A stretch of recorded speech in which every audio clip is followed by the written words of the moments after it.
اور اس کے اندر یہ ڈسکشن ہوئی سوال و جواب کے دوران محمد علی صاحب کہ 4 روپے 7.5 روپے میں اس لیے کم ہوئے ہیں کہ آئی پی پیز کے جو معاہدے ہم نے ری وزٹ کر کے نئے ایگریمنٹس کیے ہیں اس سے بچت ہوئی ہے. ہمارے وزیر پاور جو ہیں وہ لغاری صاحب کہہ رہے ہیں کہ کوئی 3,300 ارب کی بچت ہو گئی ان کانٹریکٹس کو ری وزٹ کر کے.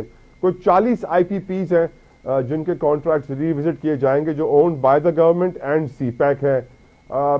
یہ یقیناً سرکولر ڈیٹ کا پرابلم آئی پی پیز کی وجہ سے ہی کھڑا ہوا. آج آپ کی نظر میں جب یہ 40 مزید آئی پی پیز کے کانٹریکٹس ری وزٹ ہوں گے پھر تو بجلی میں ہمیں بڑا ریلیف ملے گا, پر کیا آپ کو یہ پاسبل ہوتے ہوئے نظر آ رہا ہے اس گورنمنٹ میں سر؟ دیکھیں, سب میں پہلے تو نا میں 15 سال سے اس ملک میں رہ رہا ہوں تو میں نے شاید اتنا نہیں دیکھا. میں 16 سال کی عمر میں چلا گیا تھا. میں ایک سمپل سا سوال کرتا ہوں, یہ آئی پی پی سے معاہدے کیے کس نے تھے؟ آپ نے؟ حکومت نے. آپ نے تو نہیں کیے. میں نے کیے؟ میں نے تو نہیں کیے. آپ نے اتنے غلط معاہدے کیے ہی کیوں تھے؟ یہ ایسی بات کرتے ہیں اور اسی حکومت نے کیے تھے, یہی افراد تھے جنہوں نے کیے تھے. حکومت بدل گئی ہوگی, افراد یہی تھے, انہی کی حکومت. میر محمد علی صاحب, پی آئی اے کو تیسری بار پرائیویٹائز کیا جا رہا ہے. ہر بار ایک consultant company Ernst and Young کو ہائر کیا جاتا ہے, ہر بار انہیں $1.5 ملین دیا جاتا ہے اور ہر بار وہ ناکام ہو جاتے ہیں اس پروسیس کے اندر, اور منسٹر صاحب تنقید بھی کرتے ہیں, ہائر وہی کمپنی ہوتی ہے.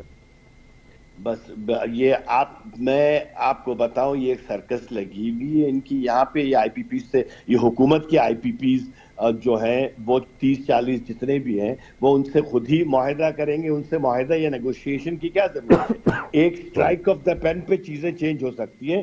آپ عجیب بات ہے, یہ کوئی ایسا کہہ رہا ہے کہ میں اپنے ڈرائیور سے پوچھوں گا کہ وہ مجھے آج آفس لے کر جائے گا یا نہیں لے کر جائے گا.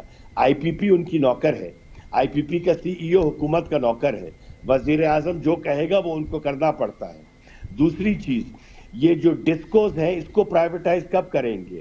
جب تک یہ ڈسکوز کو پرائیویٹائز نہیں کریں گے اور دوسرے ریفارمز نہیں لے کر آئیں گے, سرکولر ڈیٹ بھی بڑھ جائے گا اور لائن لاسز بھی یہیں پر رہیں گے.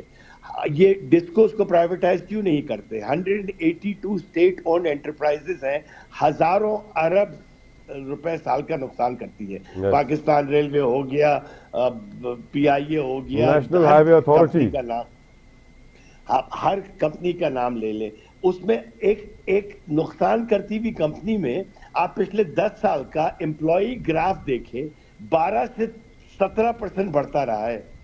12 سے 17% لوگ ہائر ہوتے رہے.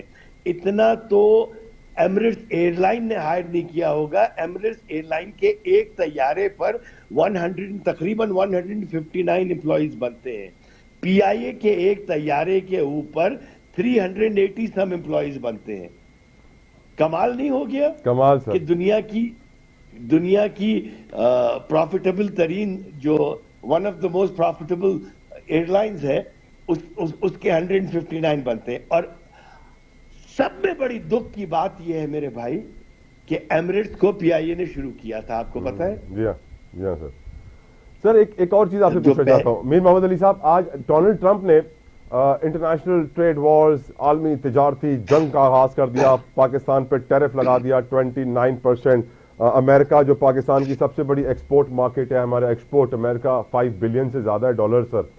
اور آج ہماری تجارتی برادری میڈیا کے سامنے آئی, نہ کسی نے ان سے سوال پوچھا, نہ انہوں نے اس کے اوپر کمنٹ کرنا ضروری سمجھا, نہ پرائم منسٹر صاحب نے اس کے اوپر کمنٹ کرنا ضروری سمجھا. ڈونٹ یو تھنک کہ اس سے بائیلیٹرل ٹریڈ $5 بلین کی آپ کی ایکسپورٹ مارکیٹ پہ 29% ٹیکس لگنے جا رہا ہے, should be a concern for people in power sir? Trump کو کیوں بلیم کر رہے ہیں بھائی آپ؟ نہیں, میں اپنی مینجمنٹ کی بات کر رہا ہوں سر. ہم نے امریکہ پہ 59% ٹیرف لگایا ہوا ہے 35 سال سے. جی ہاں سر. آپ کو پتا ہے یہ بات؟ جی ہاں سر. 59% ٹیرف ہم نے اس ملک پہ لگایا ہوا ہے جہاں پر ہم سب سے زیادہ ایکسپورٹ کرتے ہیں. آپ کیا سمجھتے ہیں اس ملک میں کہ ہم دوسرے کو مارے تھپڑ اور اس سے ایکسپیکٹ کریں کہ وہ لا کے پھول دے ہمیں؟ یہ تو اس نے 59% ٹیرف ہمیں پلٹ کے نہیں لگا دیا. اللہ اس کا بھلا کرے, لٹرلی اللہ اس کا بھلا کرے کہ اس نے 29% لگایا, 59% نہیں لگایا. دوسری بات ایک اور شکریہ ادا کریں کہ اس نے کہا یہ